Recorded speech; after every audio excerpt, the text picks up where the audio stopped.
Hello YouTube and welcome back to another video. Today I'm going to be talking about quitting music and sharing some of my experiences and moments that I felt like I wanted to quit. So stay here if you want to hear some stories about that and some things that I did to overcome those feelings and get to a place where I'm really grateful to still be playing music. When I was young, music was the only thing that ever made sense to me. And it's the only thing I ever imagined myself doing. I excelled in a lot of different subjects in school, but for me, playing in band and being a part of a musical ensemble was what made my days bright. And that was what ultimately led me to want to pursue music as a career. And I studied at Berklee College of Music, and I was practicing all the time. When I was in my third year of Berklee, though, I was practicing and nothing I was playing made me happy. Nothing that I was doing. I just got in this really, really low and depressed slump. And, it's like the colors of my life were fading and nothing was really doing it for me. And I was stuck. I was really stuck, and I considered quitting music at that moment. I just felt like nothing I'm doing is working. What I love is not satisfying me anymore. Maybe it's run its course. Maybe it was just a fad. And I think that's where a lot of people find themselves after a while in music. Because music pushes us to be more aware of ourselves. It pushes us to be selfless. It pushes us to grow with it as we age and as we improve. So I think that moment right there was actually the perfect moment for a challenge, because I had increased my skills in music very steadily. And it was at that moment that it was kind of a put up or shut up moment. What really saved me there was picking up this book by Kenny Werner called Effortless Mastery. And you can find plenty of information about his book online. There are master classes of Kenny Werner, and he shares a lot of very, very valuable information. But I'm going to share the things that really helped me get out of this musical slump I was in.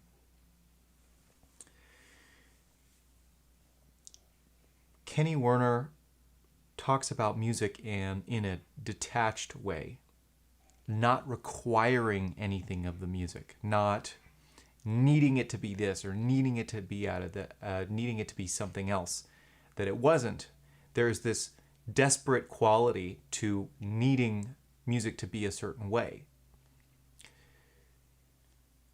Perfection or the pursuit of perfection is okay, but when you tie your whole value as a person, as a human being, as a productive member of society on music being a certain way, or playing your saxophone or playing any instrument in a certain way, then you set yourself up for failure, because we're supposed to fail. That's how we learn. And when you allow yourself to fail, you give yourself the opportunity to see what it is that you didn't like about something and learn how you can improve on that the next time.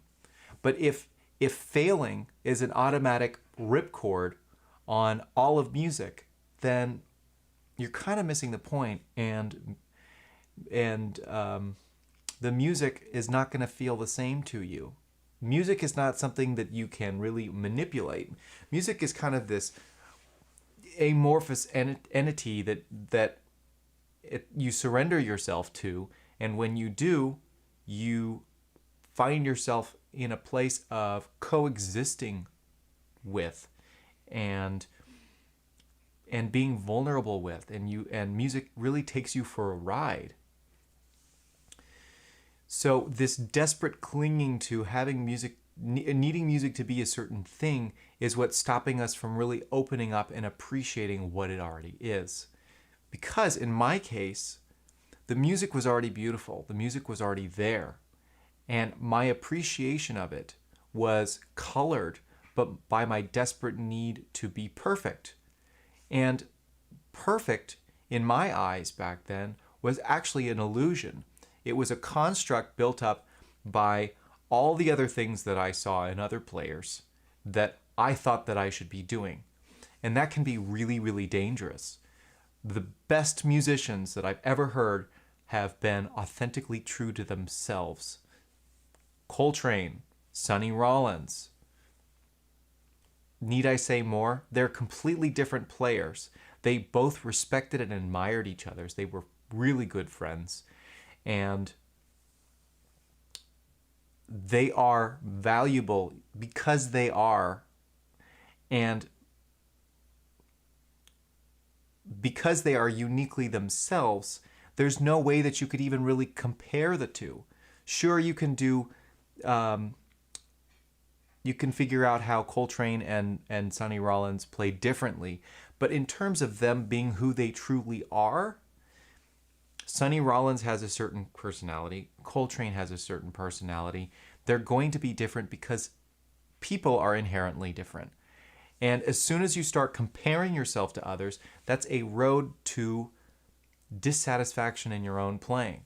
And I'm very stubborn, and I rode that dissatisfaction train as long as I could.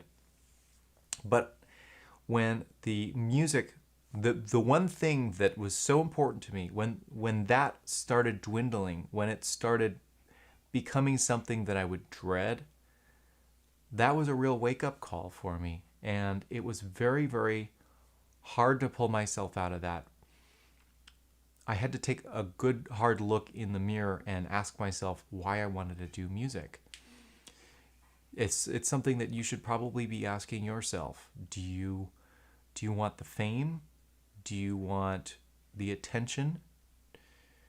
Do you want to be the best so that you feel better about yourself? Or is being the best simply who you are? Do you just want to play for fun? Do you want to just enjoy and have it be a hobby? Is music inherently who you are and you can't stop doing it, so might as well? I'm not going to tell you what the right answer is here because only you can figure out what your answer is. All I can do is share my experiences here. I also can't tell you whether you should quit music or not. It's a very challenging position to be in, but I would like to suggest that perhaps your desire to quit music is because it's harder than you wanted it to be, and it requires more vulnerability than you actually wanted to give. That was my case. I can sometimes be very shut off and emotionless, and emotion is such a valuable part in your communication with music.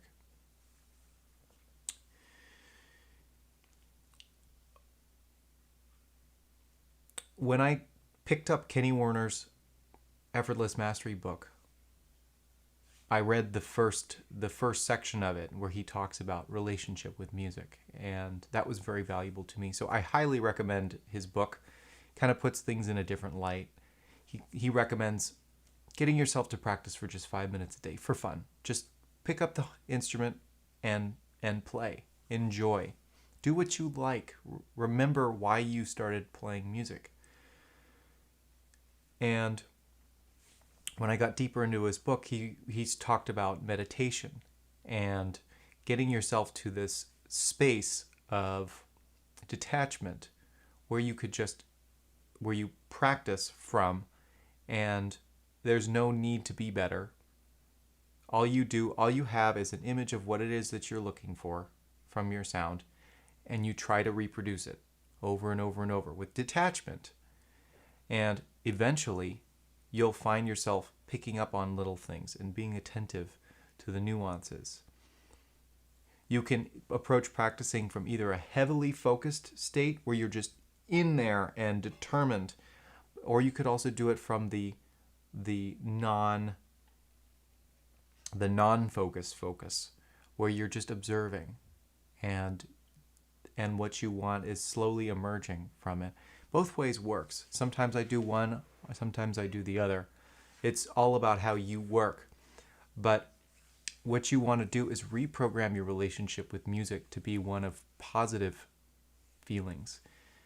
I recommend doing something you enjoy, unrelated to music, doing something you enjoy, getting yourself in a good mood, picking up your instrument, and try to maintain that mood.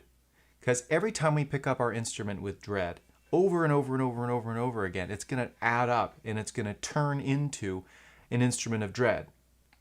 So that every time you pick it up, you're going to feel dreadful. Why not pick it up with an attitude of encouragement and excitement and ambition? When you pick up your horn with that attitude in mind, you're programming in this new pattern, something that you can be excited about. So, quite a lot of points here, and I probably glossed over a few parts of my story. It really is a journey, and struggling with our commitment to music is something that every musician does. And I almost feel like there isn't a single musician who hasn't gone through this kind of same struggle. Music is not about an end goal.